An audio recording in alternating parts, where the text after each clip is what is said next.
Hello दोस्तों, जय मसीह की। मेरा नाम है विनीश मसीह। ब्यूटीफुल बाइबल स्टोरीज में आप सभी का स्वागत है। प्रियो, आज की वीडियो में हम लोग यहूदा के एक ऐसे राजा की कहानी देखने जा रहे हैं जो अपने शासनकाल के दौरान कोढ़ी था। ये कोढ़ उसका किसी और कारण से नहीं बल्कि यहोवा परमेश्वर की तरफ से दंड मिला था। तो आइए देखते हैं इस राजा ने ऐसी कौन सी गलती किया था जिसकी वजह से उसे दंडित होना पड़ा था। उसका ये कोढ़ की बीमारी जब तक वह जिंदा था अर्थात उसके मरने के समय तक वह कोढ़ी ही रहा। इस वीडियो को अंत तक ज़रूर देखिए जिससे कि इस राजा के द्वारा इसकी गलती क्या थी वह पता चल सके। यदि अभी तक आपने हमारे इस चैनल को सब्सक्राइब नहीं किया है तो सब्सक्राइब कर दीजिए और बेल आइकन को भी दबा दीजिए जिससे आने वाली वीडियो की नोटिफिकेशन आपको जल्द मिलने पाए। तो आइए वीडियो स्टार्ट करते हैं। ये कहानी हमें मिलती है दूसरा राजा उसके 15 अध्याय में। जैसा कि हमने अपनी पिछली कुछ वीडियो में बताया था कि सुलेमान के पुत्र रहोबियाम के समय में इज़राइल के सब गोत्र दो भागों में बट गए थे। एक इज़राइल का गोत्र और दूसरा यहूदा का गोत्र कहलाया था। अब इस कहानी में इज़राइल के राजा यारोबाम के 27वें वर्ष में यहूदा का राजा अमस्याह का पुत्र अजयाह, जिसका नाम उजियाह भी था, राजा हुआ। जब वह राज्य करने लगा तब 16 वर्ष का था और यरूशलेम में 52 वर्ष तक राज्य करता रहा। उसकी माता का नाम योकल्याह था जो यरूशलेम की थी।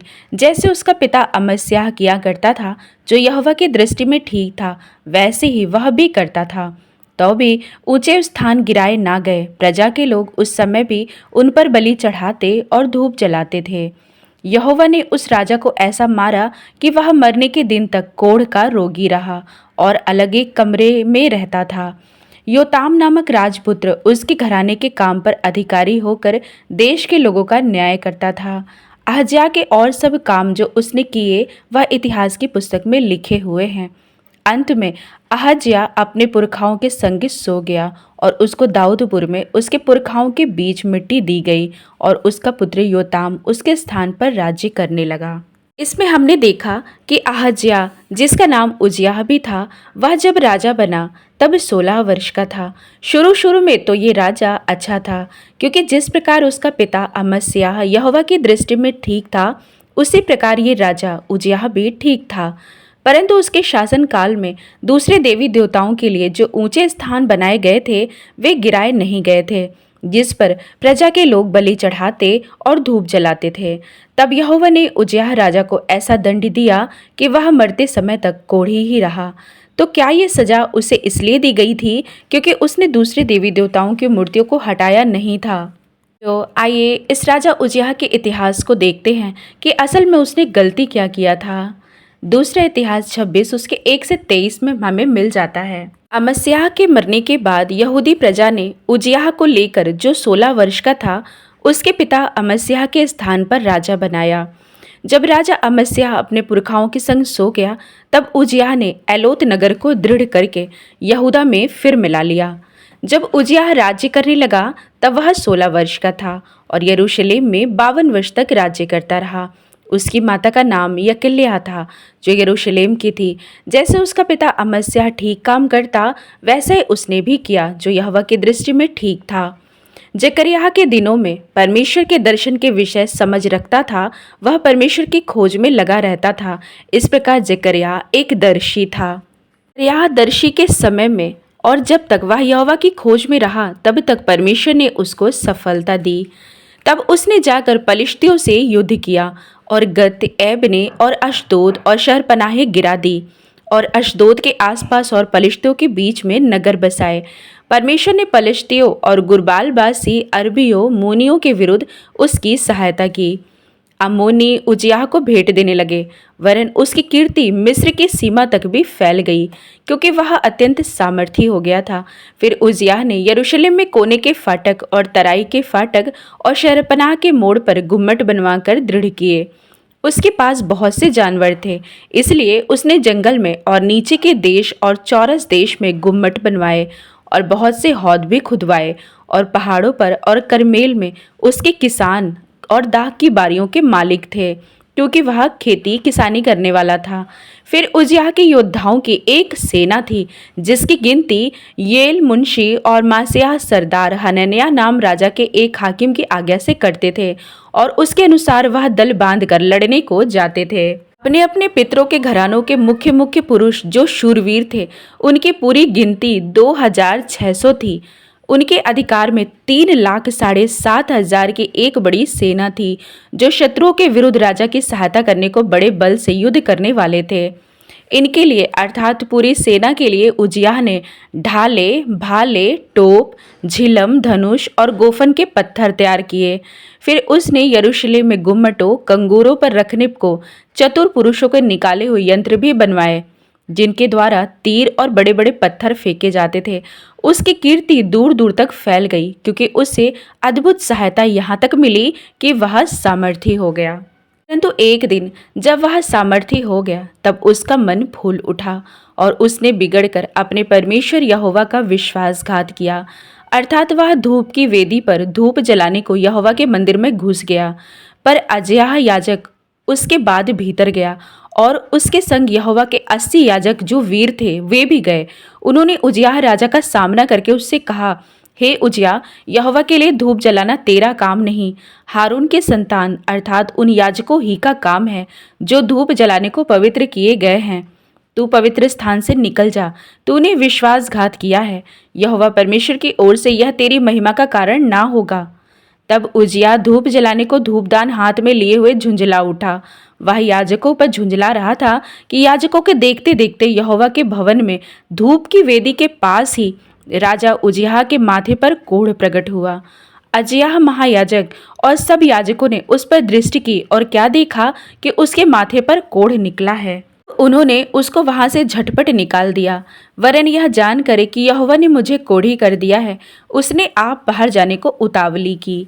उजियाह राजा मरने के दिन तक कोढ़ी ही रहा और कोढ़ के कारण अलग एक घर में रहता था।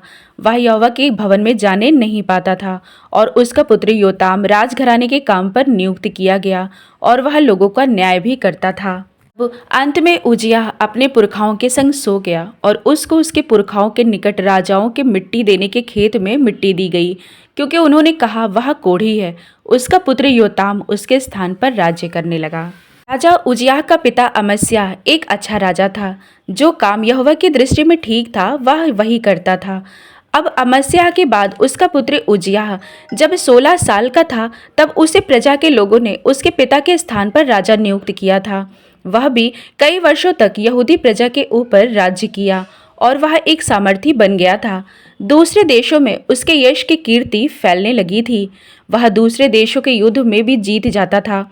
जब तक उसका मन यहोवा परमेश्वर की तरफ लगा रहा तब तक वह सामर्थी था और ठीक था। लेकिन अपनी प्रसिद्धि के कारण बाइबल बताती है कि उसका मन घमंड से फूल गया और एक दिन इसी घमंड के कारण से ही वह यहोवा के भवन में यहोवा के लिए धूप जलाने चला गया, जबकि यहोवा के मंदिर में सेवा टहल और धूप बत्ती जलाने का सारा काम परमेश्वर ने लेवी वंश को, जो कि मूसा के भाई हारून था, उसके वंशजों को दिया था और उन्हें परमेश्वर के काम के लिए पवित्र किया जाता था। वे पवित्रताई के साथ परमेश्वर के मंदिर में प्रवेश करते थे और यहोवा परमेश्वर से प्रजा के लिए विनती करते थे।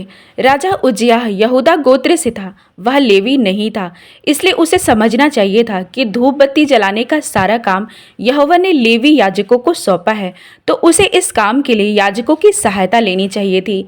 परंतु उसने अपने घमंड में आकर इस काम को अंजाम दिया।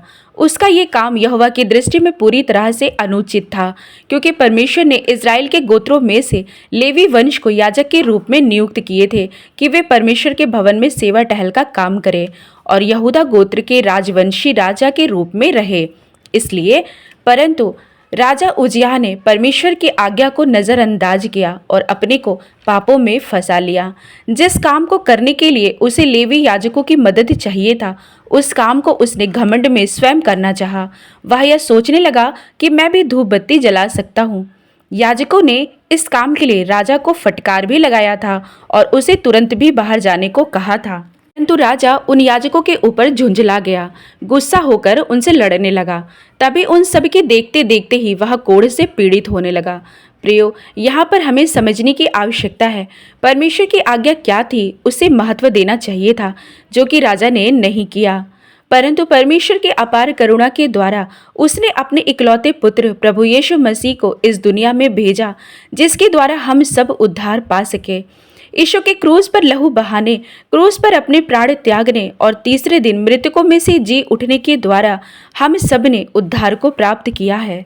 अब कोई लेवी या यहूदी नहीं रहा, बल्कि यीशु ने हम सबको परमेश्वर के पास उसके भवन में प्रवेश करा दिया है। अब हम सब परमेश्वर से प्रार्थना उपवास कर सकते हैं, अपनी विनतियों को परमेश्वर के पास यीशु के नाम के द्वारा बता सकते हैं। इसलिए हमें किसी प्रकार का दंड नहीं दिया जाएगा। तो प्रियो, अपनी सारी प्रार्थनाओं को, अपनी सारी आवश्यकता को यीशु के पास लाइए, उनसे बताइए, वह हमारी सहायता करेंगे। आमीन।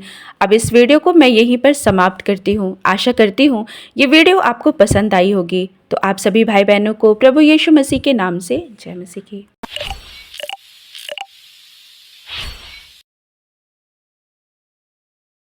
तो दोस्तों, कैसी लगी आपको स्टोरी कमेंट में लिख के बताइए। आगे ही ऐसी वीडियो देखने के लिए हमारे चैनल को सब्सक्राइब कर दीजिए। जय मसीह की दोस्तों।